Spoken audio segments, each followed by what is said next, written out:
Good morning everyone. Brokerages divided नजर आएंगे आपको एवेन्यू सुपरमार्ट्स को लेकर, यानी कि डी मार्ट को लेकर। मैक्वेरी और मॉर्गन स्टैनली जहां थोड़े बेरिश साउंड कर रहे हैं, बेरिश हैं इनफैक्ट, वही सीएलएसए बुलिश हैं। मैक्वेरी जिन्होंने अंडर परफॉर्म की कॉल दे दी है, टारगेट प्राइस 3000 का रख दिया है, 4398 के करीब इसका लास्ट रेटिंग प्राइस था, तो काफी डाउनसाइड पोटेंशियल उनको नजर आ रहा है। उनको लग रहा है कि Q1 सेल्स ग्रोथ Q4 के अनुमान से आप देखें Q4 के मुकाबले काफ़ी धीमी रही है। ये एक नेगेटिव ट्रिगर है, सेल्स एस्टिमेट्स में थोड़ा तो चूका है, लेकिन स्टोर एडिशन का जो रफ्तार है वो काफ़ी अच्छा लग रहा है। 9 स्टोर्स Q1 में जोड़े गए हैं, हालांकि Q4 से आप कंपेयर करें तो 28 स्टोर्स जोड़े गए थे Q4 में। अच्छा, प्रोडक्ट मिक्स के कारण ग्रॉस मार्जिन और एबिटा मार्जिन में सुधार हो सकता है। तो मैक्वेरी कह रहे हैं कि लॉन्ग टर्म के लिहाज से एवेन्यू सुपरमार्ट्स तो ठीक है, लेकिन शॉर्ट टर्म में सुस्ती बनी रह सकती है। मॉर्गन स्टैनली ने भी वही चीज़ें दोहराई हैं। अंडरवेट की कॉल है उनकी तरफ से, टारगेट प्राइस 3260 का रख दिया है।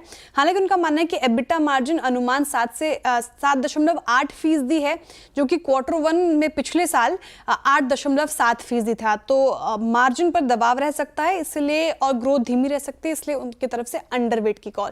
सीएलएसए जो काफी बुलिश है, उनकी तरफ से आउट परफॉर्म की कॉल आ गई है।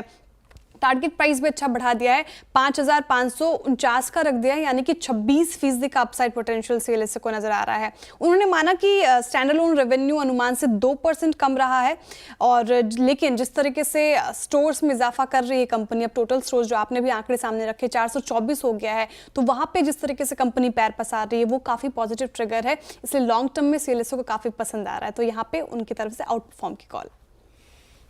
अमित जी, फाइनेंशियल्स पे मैक्वेरी की रिपोर्ट आई है, और उनका मानना है कि देखिए मार्जिन को लेकर जो समस्याएं हैं अभी फिलहाल वो टेम्पररी है, और उनका मानना है कि बैंक्स आने वाले अगले 3 साल में उसमें 15% की ईपीएस ग्रोथ दिखा सकता है। इसके अलावा मैक्वेरी कह रहे हैं कि उनका रुझान अभी भी लार्ज प्राइवेट बैंक्स की तरफ है, लार्ज प्राइवेट बैंक्स को ज़्यादा प्राथमिकता दे रहे हैं वो। एनबीएफसीज के कुछ काउंटर्स में उनको अच्छा रिस्क रिवॉर्ड रेशियो नज़र आ रहा है। कुछ पिक्स भी बताए हैं उन्होंने, जो आपके स्क्रीन पर इस वक्त होगा। HDFC bank, axis bank, Aditya Birla capital, power finance corporation, Shriram finance और LIC उनको ज्यादा अच्छा लग रहा है। पीबी फिनटेक को उन्होंने अपग्रेड किया है, अंडर परफॉर्म की पहले कॉल थी उनकी तरफ से, उसको अपग्रेड करके न्यूट्रल की कॉल दे दी है। टारगेट प्राइस भी बढ़ा दिया है, यहाँ पे 1945 रुपए प्रति शेयर का टारगेट प्राइस रख दिया है। लेकिन कुछ काउंटर्स हैं जो मैक्वेरी को स्पेस से पसंद नहीं आ रहे, वो भी आपके सामने रख देती हूँ, आपके स्क्रीन पर होगा।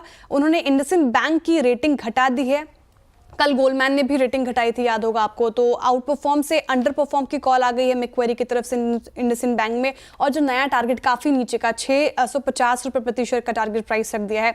कोटक महिंद्रा बैंक को आउट परफॉर्म से न्यूट्रल की कॉल आ गई है, तो ये भी डाउनग्रेड किया उन्होंने, 2300 का नया टारगेट प्राइस। SBI कार्ड्स को भी आउट परफॉर्म से न्यूट्रल की कॉल आ गई है, यहाँ पे डाउनग्रेड अगेन 1040 का टारगेट प्राइस। और HDFC लाइफ को न्यूट्रल से तो अंडर परफॉर्म की कॉल दे दी है, नया टारगेट 720 रख दिया है। HDFC लाइफ हालांकि अच्छा खासा परफॉर्म कर रहा था, लेकिन मैक्वेरी की तरफ से ये रिपोर्ट। सिटी की रिपोर्ट है, सेल पर सेल को सेल करने की राय आ गई है, यानी कि बेचने की राय सिटी की तरफ से। टारगेट प्राइस हालांकि बढ़ाया है, 115 रुपए प्रति शेयर का टारगेट प्राइस रख दिया है। सिटी का मानना है कि हाल के ट्रेंड देखें आप और मैनेजमेंट की कमेंट्री से फिलहाल तो स्थिति लग रही है ठीक, लेकिन उनका मानना है कि Q1 का एबिटा पर टन आप देखें तो वो पीक पर है, और ये शेयर की मौजूदा कीमतों में ऑलरेडी डिस्काउंटेड है। आगे चलकर स्टील की कीमतों में गिरावट आ सकती है, क्योंकि डिमांड और सप्लाई का ट्रेंड उनको खास भा नहीं रहा है। सिटी को लगता है कि स्टील की कीमतें और घटेगी, एबिटा पर टन नीचे आएगा, तो जाहिर तौर पर स्टॉक और नीचे आएगा, इसलिए वो बिकवाली की राय दे रहे हैं। ओके, बिकवाली।